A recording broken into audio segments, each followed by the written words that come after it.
everyone, and welcome to episode 109 of Unboxing Wednesdays for comic books and other merchandise arriving in stores on Wednesday, November 28th, 2012. Ricky, how you doing today, my friend? I'm good. Yeah? I am good.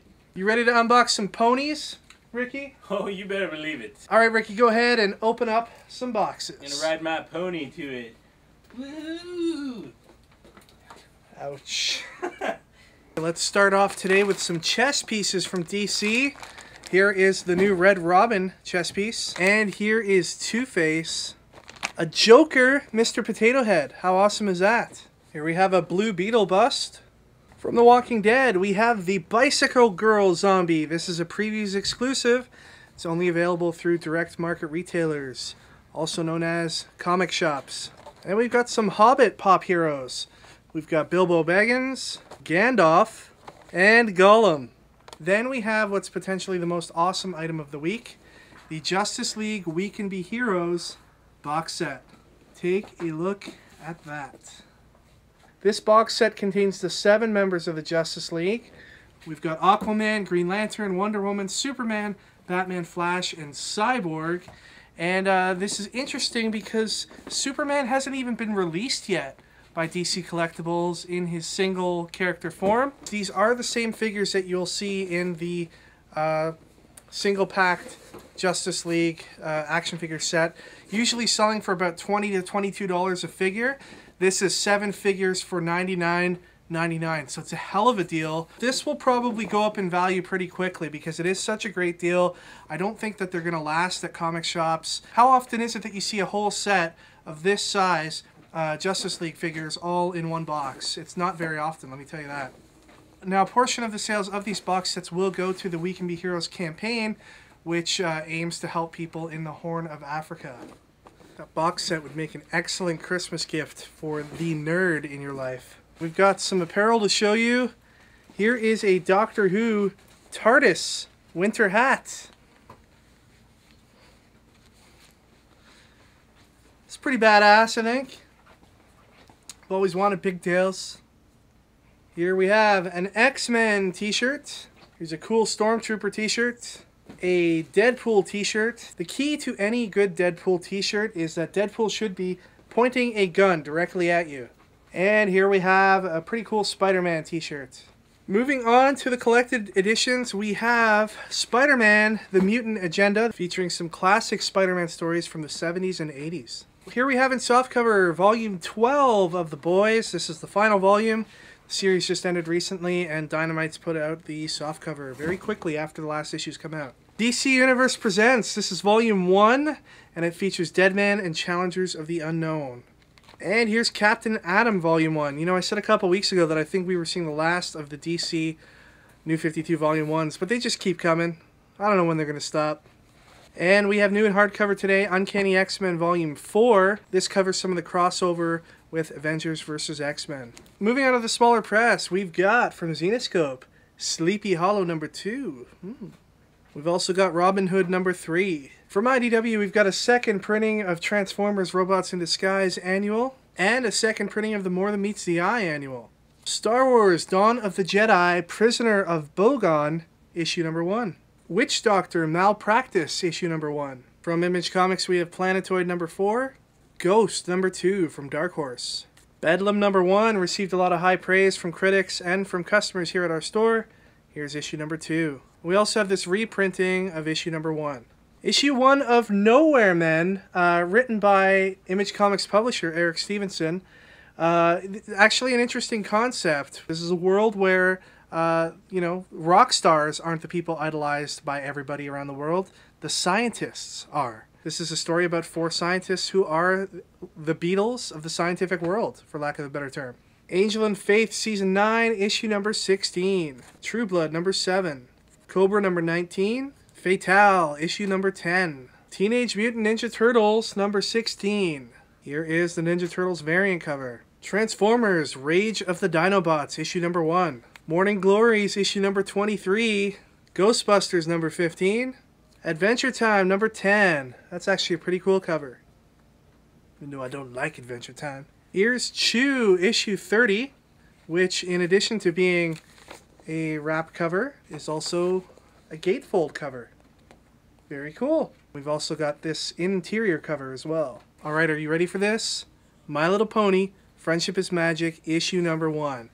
This book has been a monster on retailer pre-orders. It's sold out at the distributor level. You can't order any more of the first printings. Sold over 200,000 copies, I think, something crazy like that. Now, mind you, it was aided by about 30 different variant covers that are available for it. That's a little bit of an exaggeration, but pretty close.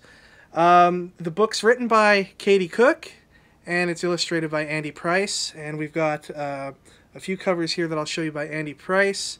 Here is the first cover, the second cover, the third. Apparently there are zebras in the My Little Pony universe as well. Here's the fourth, the fifth, and the sixth. Those are the 6 covers by Andy Price, covers A through F. You also have the option to pick up all of Andy Price's covers in this slipcase My Little Pony Friendship is Magic Collector's box set. That's got all 6 issues in there. It comes with this hardcover slipcase. This is $24.99. We've also got this Jill Thompson, what's called a subscription variant, and this was meant to be given as a special cover to those people who subscribed at their local comic shop to My Little Pony. Not free, of course. It's by Jill Thompson, watercolor artist extraordinaire, and it also, I don't know if you can pick it up on camera, but they've got like some glitter overlay going on here on the My Little Pony logo. You might not be able to see it. And here we have the My Little Pony variant cover. I've actually never watched the show. Like, I've watched like 1 episode. That's about it. You know what a brony is? I do. Right? So what's a brony for those out there who don't know? Brony is a male who enjoys ponies. If you will, a bro that enjoys ponies. And there are quite a few bronies out there. There's a very rabid brony fan base for My Little Pony. So it'll be interesting to see how many of the bronies come out to support this series. I think it's going to be a big hit with kids, but are the bronies going to be picking up the comics? I sure hope so. If you were a brony, yeah, and you could choose one of these ponies as your favorite, which one would it be? I don't know. Maybe Applejack, you know? She's like Applejack? She's like a country girl. She's got apple tattoos on her I don't think hindquarters. I don't think those are tattoos. Those are called something else. I don't know what they're called. They're called something else. Will you be reading My Little Pony Friendship is man. Magic? I think the sauce is going to review it, you know. Nice. Well, stay tuned for that to see what Nick Buns and Ricky, some of the manliest men that's right, you've ever encountered, stay tuned. Be up in 3 weeks. All right. All right, moving on to DC Comics, we have Joe Kubert presents Redeemer, USS Stevens, Angel and the Ape. This is issue 2 of 6. Lot 13, issue number 2. Before Watchmen, Ozymandias, issue 4 of 6. This is the regular cover. Here is the combo pack cover and the variant cover. Here's the conclusion of Silk Spectre, issue 4 of 4. There's the combo pack cover. Here's the Silk Spectre variant. Phantom Lady and Dollman, issue 4.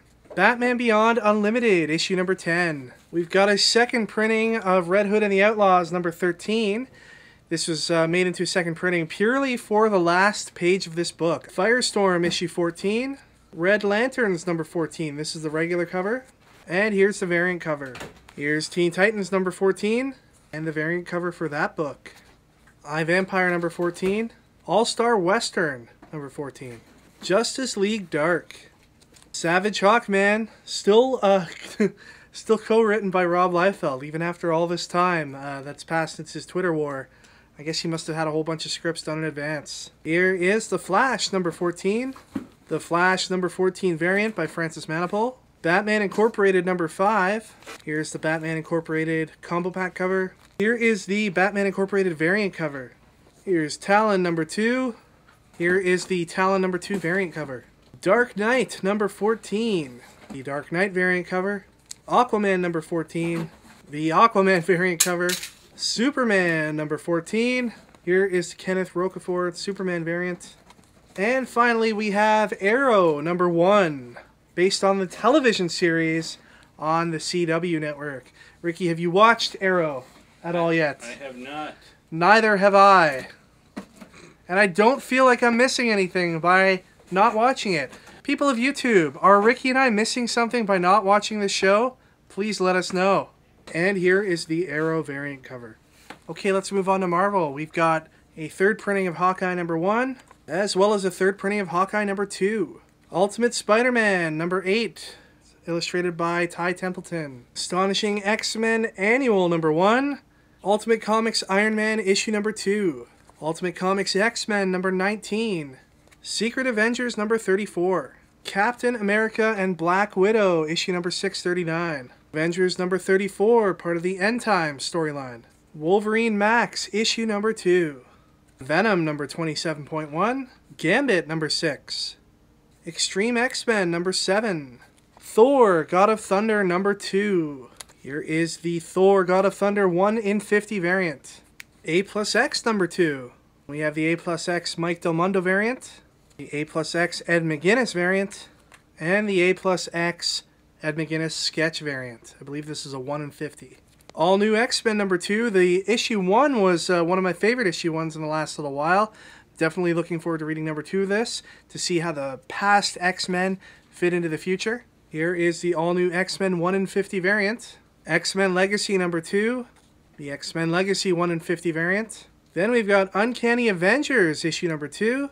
And the Uncanny Avengers 1 in 50 variant. And finally we have from Mike Allred and Matt Fraction, FF issue #1.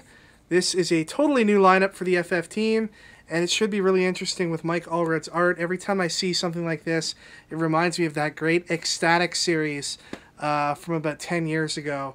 This looks like it's going to be a fun book to read. Here is the blank cover, the Scotty Young baby cover, and here we have the Arthur Adams 1 in 50 variant. Also out today is Previews Magazine, which takes a look at books coming out in February 2013. It's 2 months ahead. We've also got all kinds of different pop culture merchandise inside this catalog as well. Ricky and I will be reviewing the highlights from it on upcoming episodes of Previews Reviews. We've got Green Arrow on this side. We've got some Star Trek stuff on the other. Good times for all nerds involved. Just a reminder that most of the comics that you saw today are available the same day as they're released in print through our website and our digital comic store. You can head over to stadiumcomics.com, look at the links on the right-hand side of the screen. You'll see our DC Comics store and our store for all other publishers. We've partnered with Comixology to bring you some of the best titles of the week straight to your iPad, tablet, your iPhone, your computer, whatever. If you're going to buy digital, you might as well buy it from us. It helps us pay for things such as Ricky's pony-like tattoos on his hind leg area. Alright, let's get to last week's contest. We wanted to know what your best fake spoiler was for Amazing Spider-Man issue 698. If you haven't read it by now, I'm still not going to spoil it for you. Some crazy stuff went down. At the end of the issue, you're just kind of standing there saying, what? What did I just read? What happened? Our favorite spoiler from this week was by Joshua Clough. I think that's how you pronounce it. Dr. Octopus was really in love with Peter Parker from the beginning, and the soul-crushing fact that they came from two different backgrounds and moral factions meant that they could never be together. It was only on Dr. Octopus's deathbed that he could tell Peter the truth. Peter then cradled Dr. Octopus as he slipped silently into the night. Man, that's touching. Kind of brings a tear to my eye. Great fake spoiler, Joshua. Of course, that's not what really happened, or is it? Please send us your address information, and we will get that sent out to you as soon as we can. There's also the matter of the winner of the Tiger Richard print from our art unboxing a few weeks ago. And for that one, we went with the Captain Cummings, who says, I really like the Civil War print because that's the event that got me into comics. The idea of dear friends beating each other up makes me happy. All right, to each his own. Also, I would love that Ricky Tiger print. I would have it on my wall with my comic book videos to show off. Ricky print, the Ricky print would be seen by millions of people a year, or maybe just my friends and family. The fact that Tiger Ricky would go up on your wall on display for your friends and family is enough. We do believe that it is the perfect setting for such a fine work of artistry. You are winner. Alright everybody, that is it for this week. I want to remind you all to check out all the awesome shows on our channel. Lots of cool stuff for your viewing pleasure, lots of comic related programming. Also, head over to my friend Clive Felice's channel where he's uploaded a new episode of his new show Beer and Popcorn, which I also happen to be a part of. And this week we look at the World War Z trailer. So you want to definitely check that out. You can connect with us using any of the websites you see listed here on the screen. Thank you so much for watching. We'll see you all next time for episode 110 of Unboxing Wednesdays. Take care, everyone, and enjoy your comics this week.